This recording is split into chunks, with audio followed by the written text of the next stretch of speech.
Alors, dans cette vidéo, on va s'attarder tout simplement cette fois à ce qui se passe au sein des cartes elles-mêmes quand j'ouvre une carte.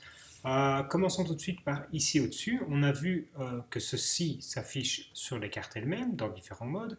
Il se fait que vous pouvez ici utiliser la possibilité d'avoir plusieurs lignes. Par exemple, si je mets l'auteur sur la seconde ligne et que je sauve, vous verrez que ça s'affiche également ici en grisé, c'est-à-dire que la première ligne correspond à la couleur de votre board, okay, et la seconde ligne est grisée.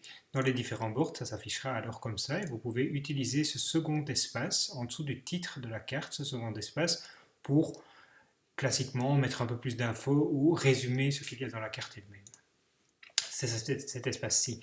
La description longue utilise un langage standard qui s'appelle Markdown et qui permet de prendre des notes avec la possibilité de faire légèrement de la mise en page ou en tout cas du highlighting. Par exemple, ceci permettra d'avoir du gras par exemple, et donc si on le fait à un moment, ça se transforme en HTML en fait, ce Markdown. Si vous souhaitez voir toutes les possibilités qui s'offrent à vous, vous pouvez cliquer ici. Il est possible de faire de l'italique, du gras, d'avoir des titres et des sous-titres, de faire des liens sur le web. Donc on a toute la puissance du web dans Markdown. Il y a un petit tutoriel de 10 minutes en ligne que je vous conseille largement de faire pour bien maîtriser cette partie-là. Je vous donne un exemple de ce qu'on peut faire en Markdown ici en dessous. Avec cette notion d'attachement qu'on voit ici. Donc les attachements, c'est tout simplement des fichiers que vous pouvez attacher aux cartes, n'importe quel type de fichier, des fichiers Excel, des fichiers Word, des images, des PDF. Je vous montre par exemple, si je souhaite afficher,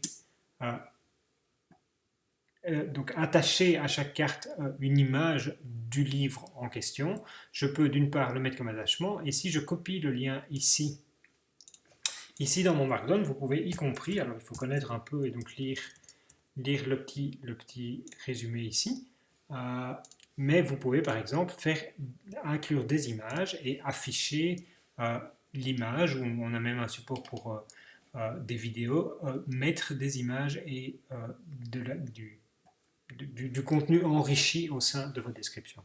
Donc on a la description, les attachements que je viens de couvrir. Ici, le petit menu, vous pouvez supprimer les attachements, redownloader l'attachement, etc. Et qui a déjà été fort couvert, vous avez l'espace des dimensions, donné un peu plus structuré sur la carte, avec la possibilité, même pour les administrateurs, de créer des dimensions, ce qui a été couvert dans une vidéo précédente. Ici au-dessus, vous retrouvez la date de dernière modification de la carte, la personne qui a créé cette carte et son numéro unique là-bas, et puis les boutons si vous souhaitez supprimer la carte, la dupliquer, ce qui est couvert dans une vidéo qui vient un petit peu après.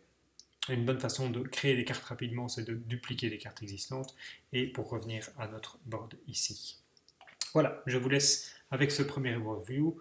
On vous invitera à voir d'autres fonctionnalités avancées dans des vidéos ultérieures.